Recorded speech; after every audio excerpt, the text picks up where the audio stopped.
Okay.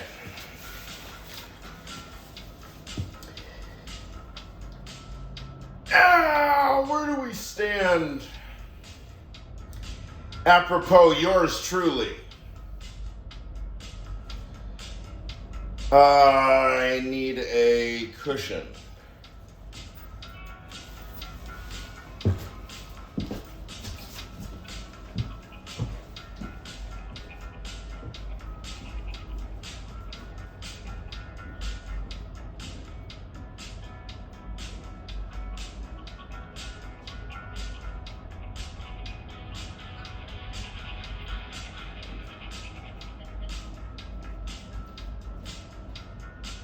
Okay, so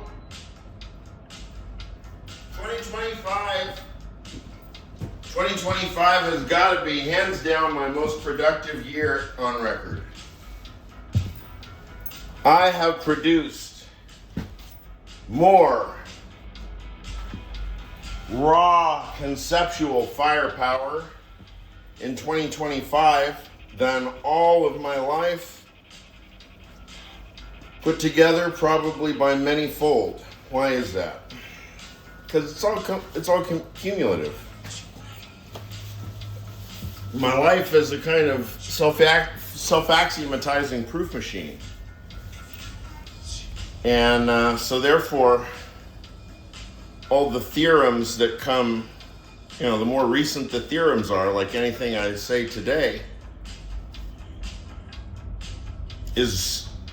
presupposes all of the theorems and axioms from my whole life. So the ones now are more powerful than the ones from, say, when I was 11 years old. But that has an asterisk next to it, of course.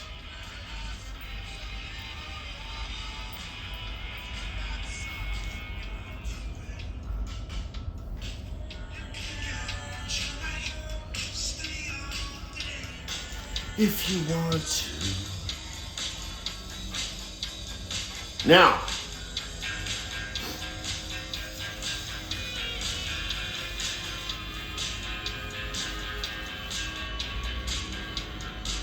in the beginning of the year, I made quick work of the LLM problem. I diagnosed it as a general epistemic problem. Then I spent the rest of the year focusing on the general epistemic problem as it manifests within civic political discourse.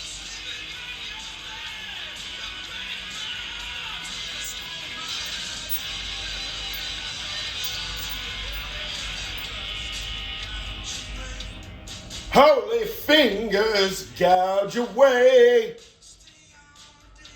Stay all day if you want to. Gouge away.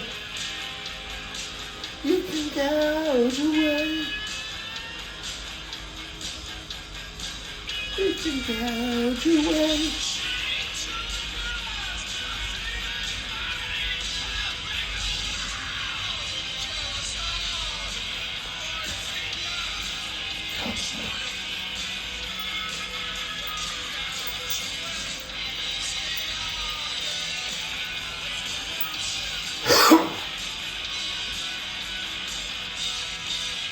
You've never heard of me.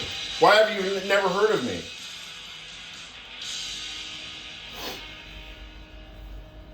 Well, roughly, it might just have to do with a learning disability. If there's such a thing as a learning disability, traceable to the absence of a father function in the Oedipal sense. In the epistemico-Oedipal sense.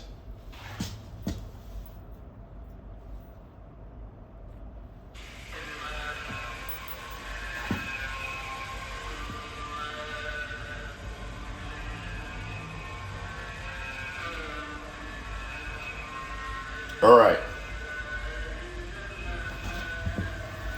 Oh no, I don't want to listen to that shit.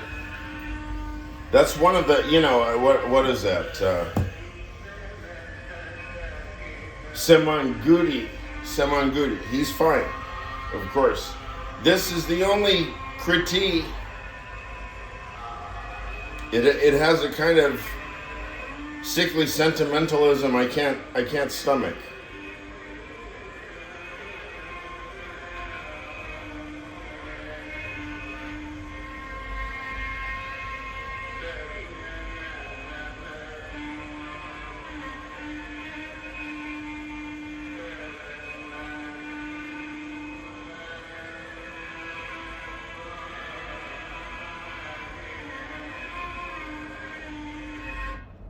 Either way, and leave remaining questions up to the law that came before, whatever that was, whether it was written or unwritten.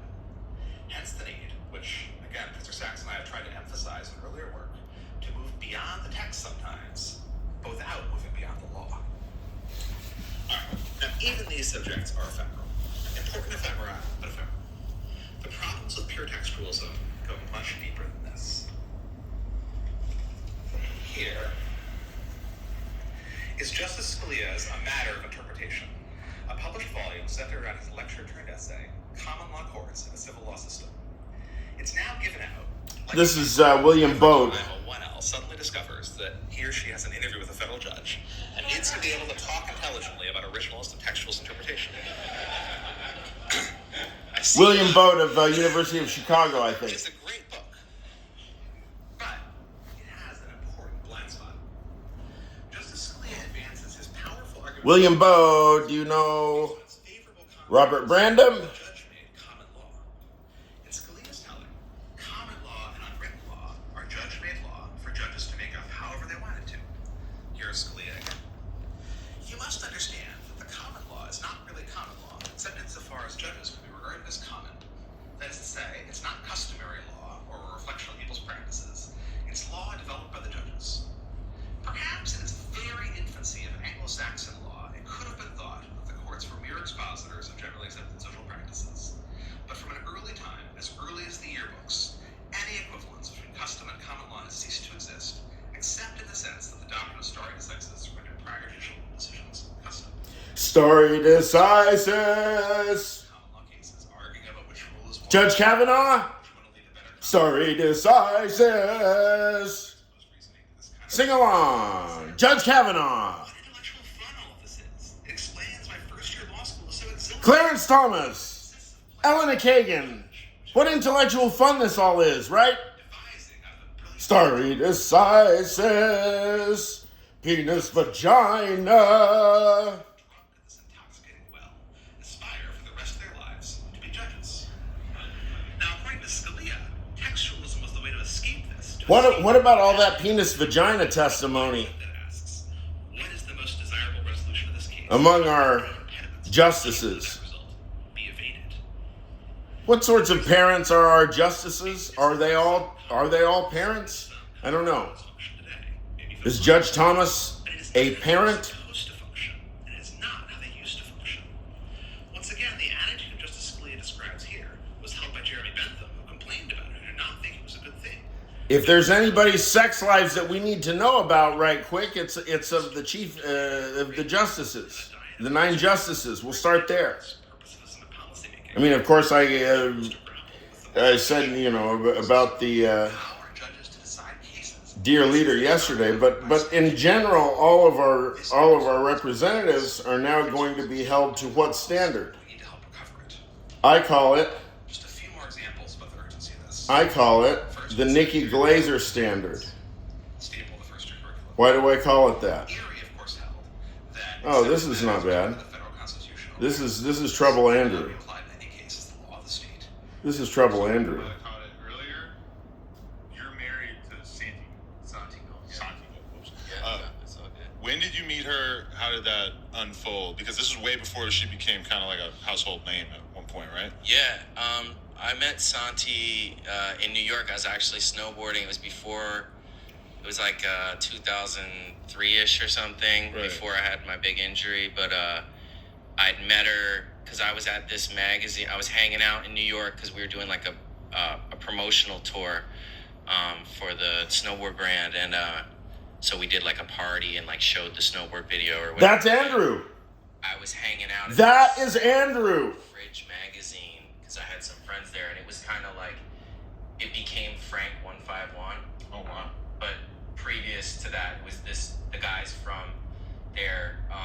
What a day! What a day!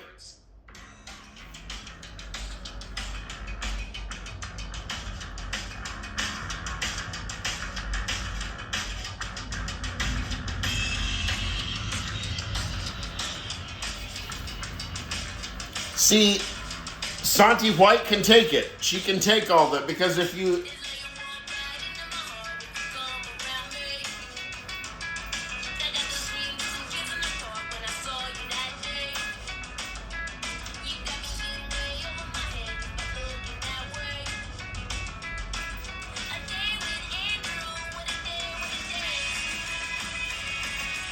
So she can take it. If you listen to the interview where she talks about farts, and she says, and she laughs, she says, you know, even shit's funny sometimes. You will never hear a male politician laughing about shit. I guarantee you. There is nothing a male politician is afraid of more than shit.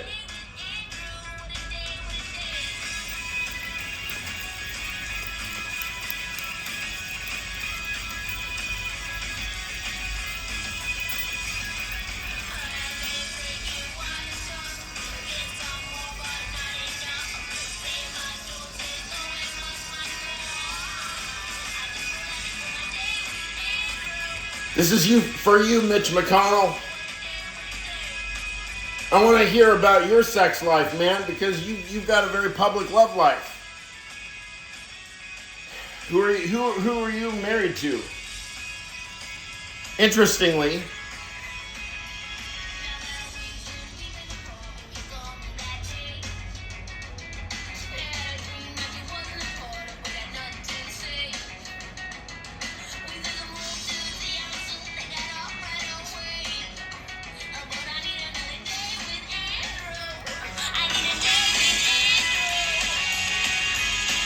come on, man.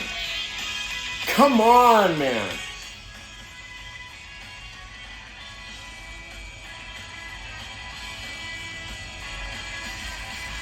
Yeah, there we go. Elaine Ciao, see? Elaine Ciao. Right? What's your sex life like with Elaine Ciao? American businesswoman and former government official. Blah, blah, blah. See? Big swinging dick vagina dentata. Right? All right. That is a bedroom that I want to know everything about. Right? I mean, that is some hot sex. Elaine Ciao and Mitch McConnell. Holy shit! I mean, come on. People, what are we doing watching anonymous people on Pornhub when we could be asking point blank? You have all our journalists asking Elaine Ciao and Mitch McConnell, how do you guys fuck? Does he eat you really well? Is he a master of cunnilingus? Like, how's your fellatio? Like, how far down your throat does his dick go and things? Right? I mean, those are the real questions of American political civic discourse, right? Right, Colonel Kurtz?